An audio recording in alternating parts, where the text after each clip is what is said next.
Cuando Pablo Escobar murió, el mundo creyó que algo gigantesco había terminado. Los noticieros hablaron del fin del terror. El gobierno habló de victoria. Las calles respiraron durante unos días como si todo hubiera quedado atrás. Pero en realidad, apenas estaba comenzando otra historia. Porque cuando cae un rey criminal, su imperio no desaparece. Se fragmenta, se esconde, se transforma. Y eso fue exactamente lo que ocurrió después de Escobar. El cartel de Medellín no se evaporó de un día para otro. Sus hombres no se esfumaron. Sus rutas no desaparecieron mágicamente.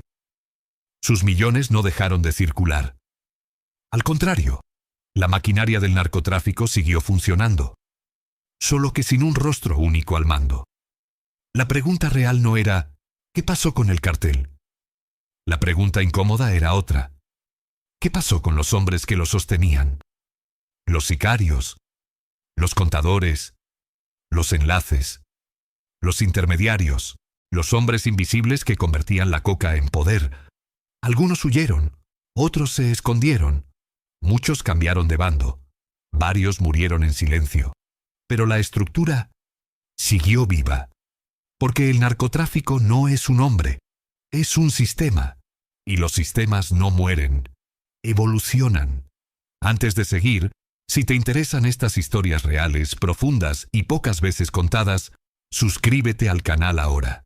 Aquí no te vamos a mostrar héroes ni villanos de consumo rápido, sino el lado más oscuro y real de lo que ocurrió después del mito. Tras la muerte de Escobar, Medellín no se convirtió en una ciudad pacífica de la noche a la mañana. La violencia continuó, pero cambió de forma.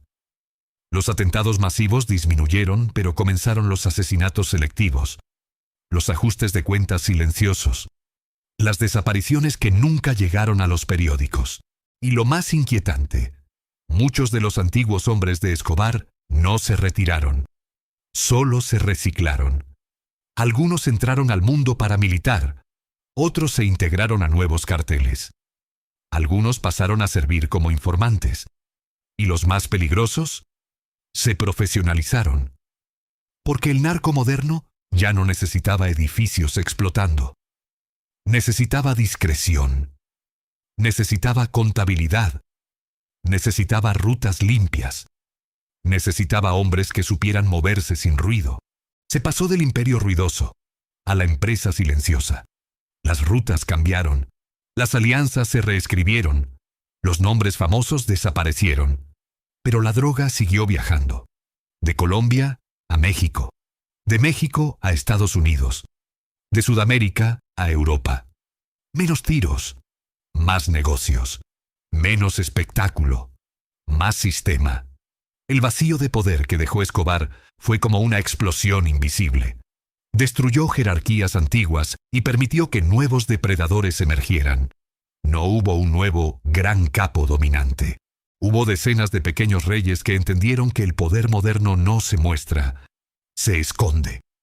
Y ahí surgieron los herederos invisibles.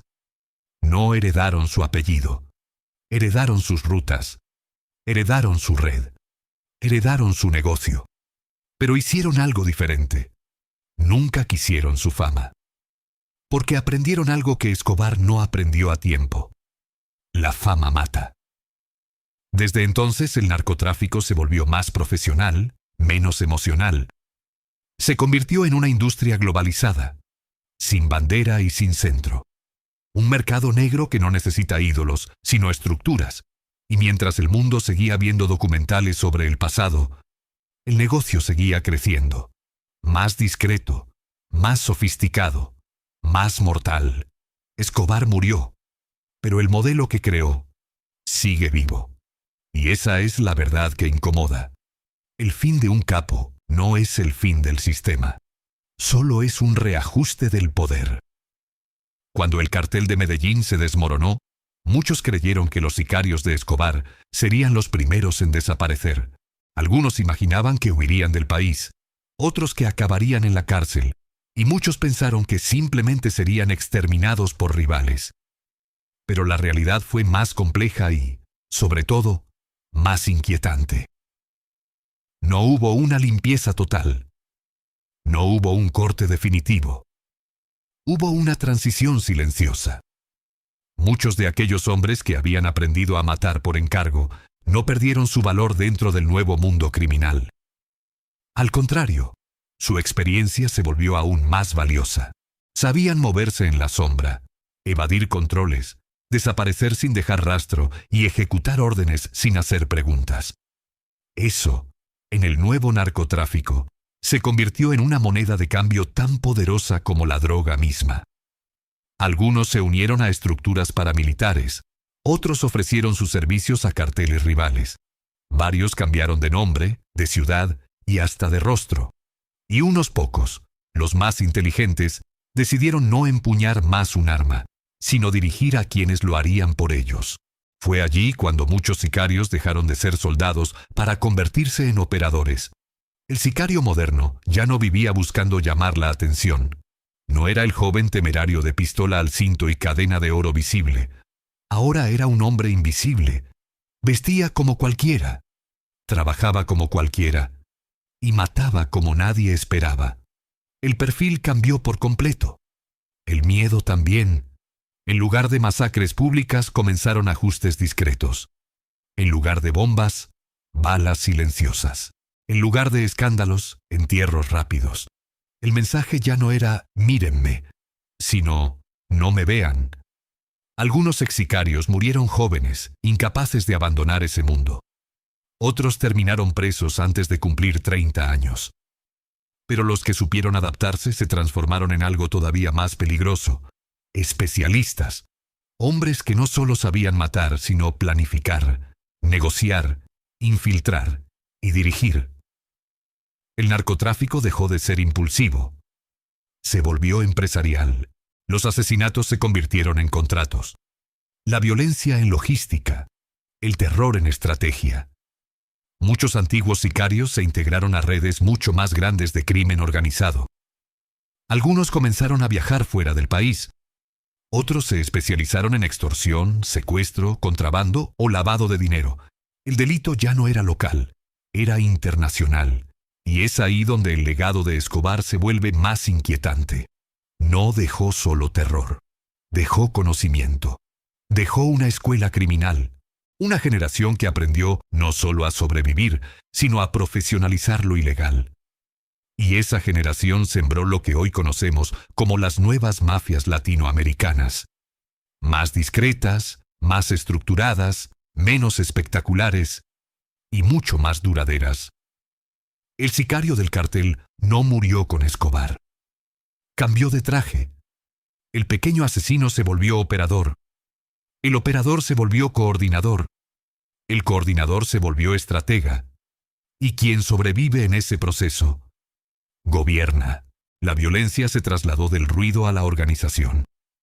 Dejó de necesitar titulares para funcionar. Ya no buscaba atención sino eficiencia. Y eso es lo que la hace más peligrosa. Porque una mafia que no grita, no amenaza y no se exhibe, es una mafia que no se puede rastrear fácilmente. Medellín se volvió una ciudad de fantasmas criminales. Rostros conocidos que ya no estaban. Apellidos borrados. Hombres que nunca fueron juzgados, pero que siguieron operando sin nombre. La justicia no alcanzó a todos. Y el sistema tampoco. Mientras el mundo veía a Escobar caer como el final de un ciclo, los hombres que ya no respondían por él comenzaban otro más oscuro, más frío y más organizado. Y esa es la herencia más peligrosa. No la violencia visible, sino la estructura invisible. Porque cuando una organización aprende a sobrevivir sin líder, se vuelve imposible de destruir por completo. El cartel murió. Pero la mentalidad quedó, y eso es lo que todavía camina entre sombras. Mientras los sicarios se transformaban en operadores, otra parte del imperio de Escobar seguía viva de una forma aún más silenciosa. Las rutas de la droga. Porque si algo no se destruyó con la caída del cartel de Medellín, fue el camino por el que viajaba la cocaína. Al contrario, esos caminos se volvieron más sofisticados, más creativos y mucho más difíciles de rastrear.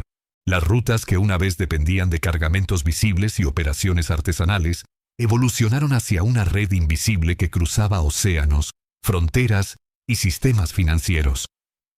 Ya no se trataba de esconder paquetes en carros o aviones pequeños.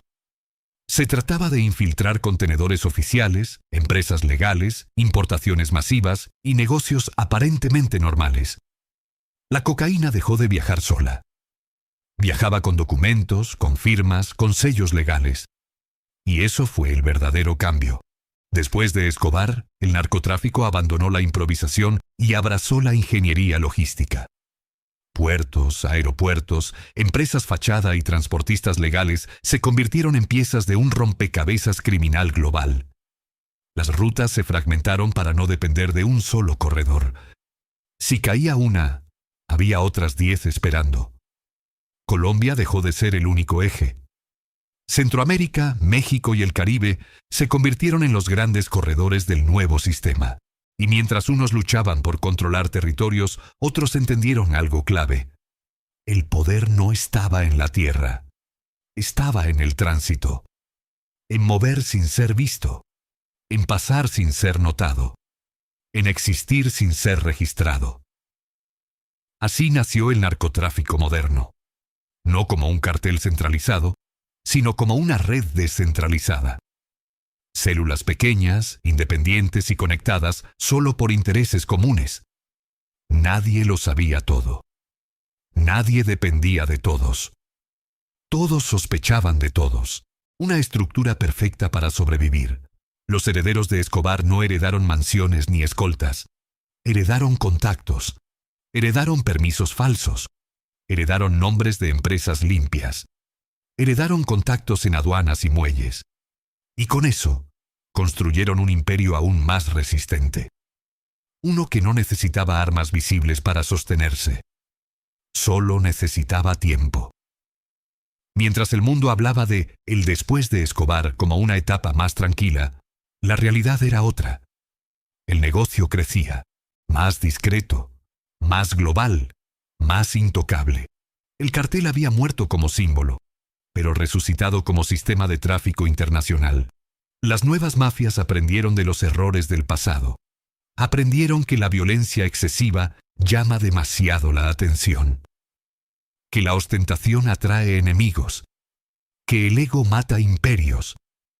Por eso el narco moderno se volvió invisible. Se viste como empresario. Habla como ejecutivo.